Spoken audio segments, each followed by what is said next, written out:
OG Kenny, O_G_Kenny, at Retired from the Streets TV, and welcome back to another edition. So, my time in Virginia that I've been talking about so far at Greensville Correctional Facility in Jerry, Virginia. I had to remind y'all that when I got down there, I was only down there 5 months, and that's because the interstate compact contract between Michigan Department of Corrections and the Virginia Department of Correction was coming to an end. Michigan wasn't paying their bills, right? Like they usually don't. They wasn't paying their bill down there to the Virginia for housing them inmates, all of us. And they had started sometime in '98. So like when I got there in '99, you gotta think dudes had been down there a year or so already, and they had already got acclimated to how things went down there.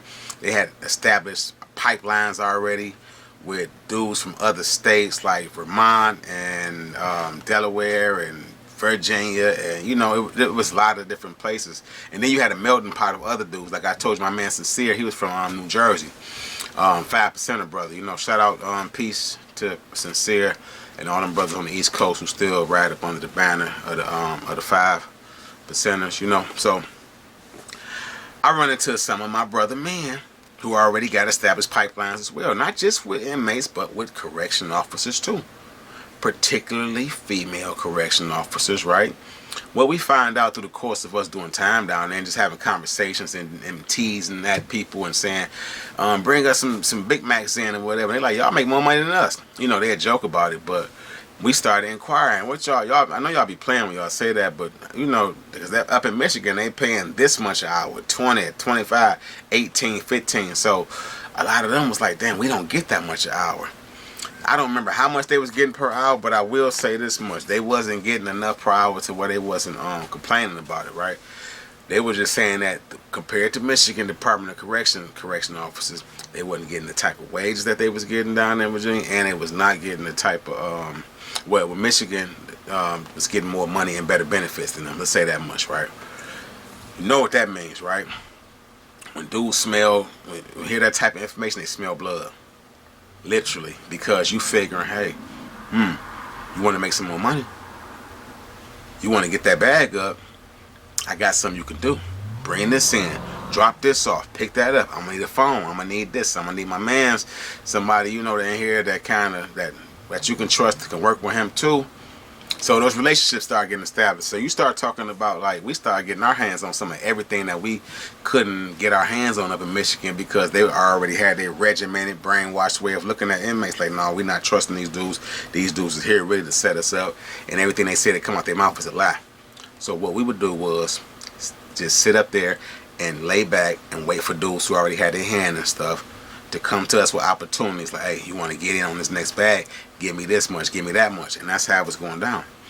Now, one of my brothers, he's going to remain nameless, right? But let's call him,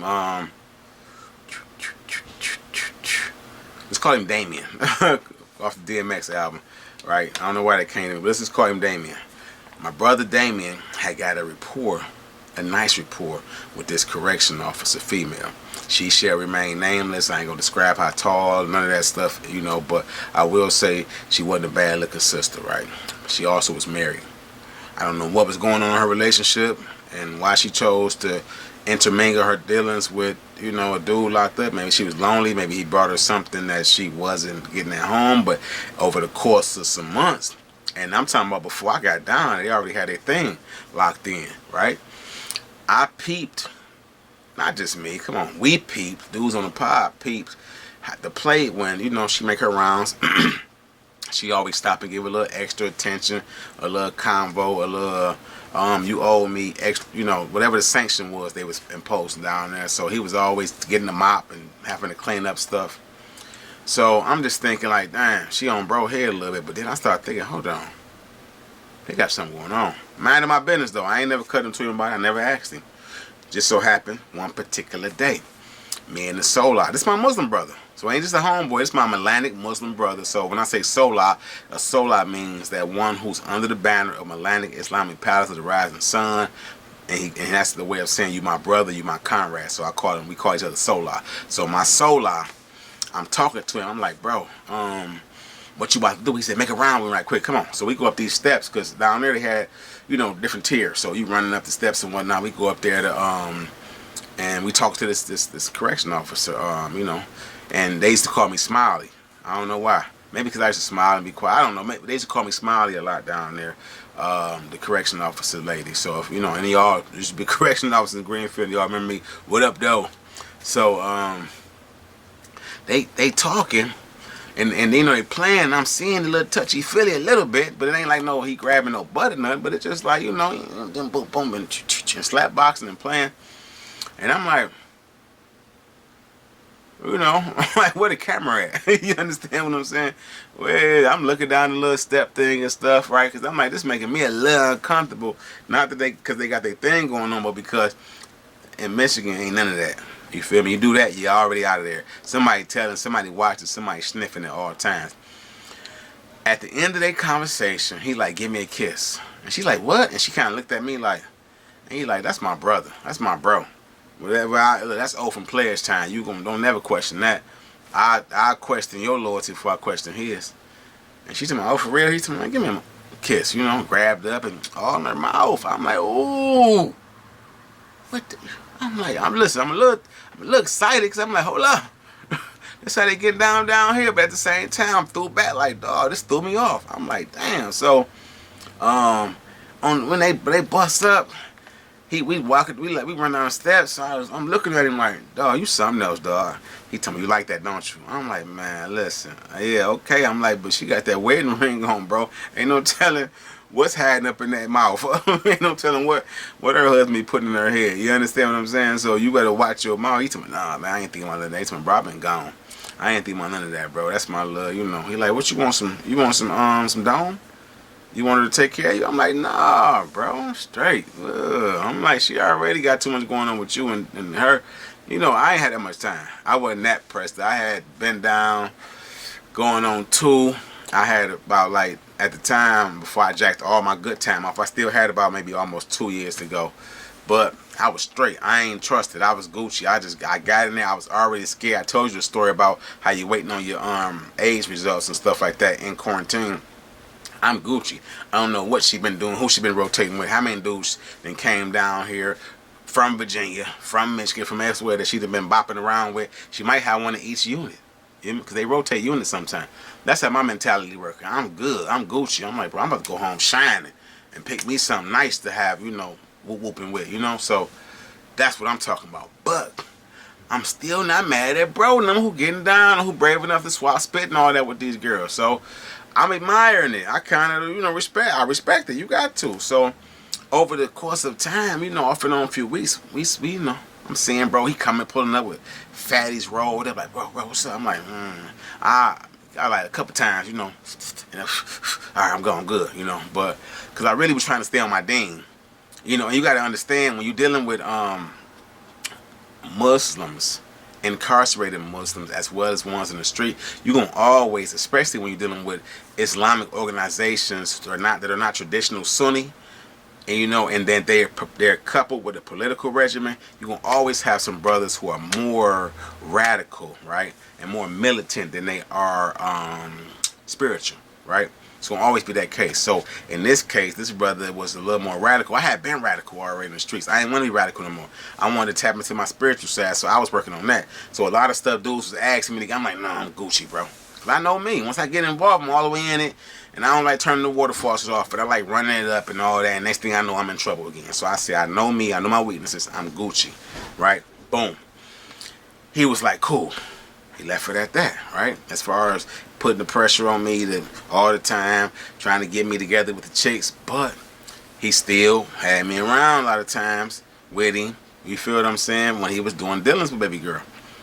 One particular day, right? And what I'm saying is, so going up these steps to the barbershop, this me. I didn't even know he was upstairs this time. I'm just running up there. I ain't seen him all day. I'm like, y'all ain't seen my bro, Damien. I'm like, y'all ain't seen my brother Damien. They like, no, I ain't seen him in a minute. So I'm running up the steps to go get my hair lined up because I had told y'all I cut my stuff, whacked it down lower than this. Way lower than this because it was a dude. And it wasn't that he was gay. It was that it threw me off because this was the first man I ever saw in person who had you know, the cups. You feel me? Breast. I don't know if I can say that on here, but I'm just saying it's the first man I ever seen with some tatas. So that threw me off. I ain't want him braiding my hair. I wasn't trying to discriminate his lifestyle, but that was that. So I'm getting the line up. Go up these stairs. I hear some arguing. I hear a little female voice, and I hear my man's voice, my man Damien. I'm like, damn. I look up. Next thing I know, he like, B, this, that, and other. Bro, you just slept. You done lost your mind.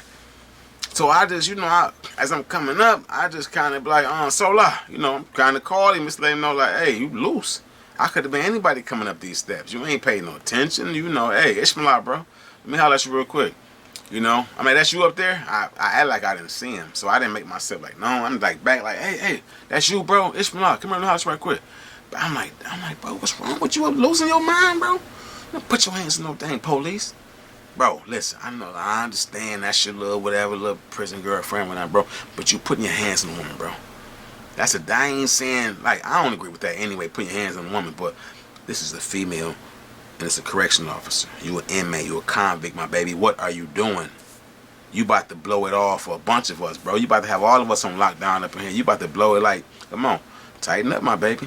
Tighten up. I understand whatever y'all going through, it can't be that serious. What she didn't do, bring you some squares or something? I'm just like, I was flabbergasted for me. This was the first and last time I ever seen something like this.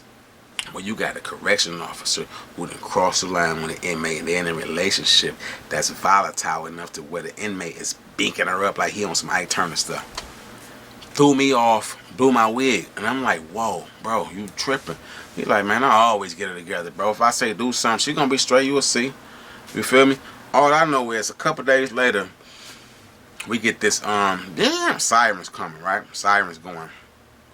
They coming in the unit. They going up there in the tier where bro at. They call him out of his unit, him and his bunkie up out of his, out of their cell. Shake him down a little bit. Let him back in the cell. Later on that day, I see him and old girl laughing and kicking it like they was in the streets, and this was one of them real relationships where it was like, I know I messed up, daddy. I know you supposed to have got me together. I apologize. And it's indicative of like, dang, people who going through some in professional environments want to do, or somebody come along and become like your saving grace to help you escape from. That's a powerful phenomenon in prison. Being able to help somebody who go home every day out the gate escape their reality when you were here trying to escape your reality. You understand what I'm saying? Powerful, powerful phenomenon. I love y'all, man. I thank y'all for tuning in again. I got more Virginia stories that's coming. A lot more. This one here was crazy because me and my bro, we still tapped in.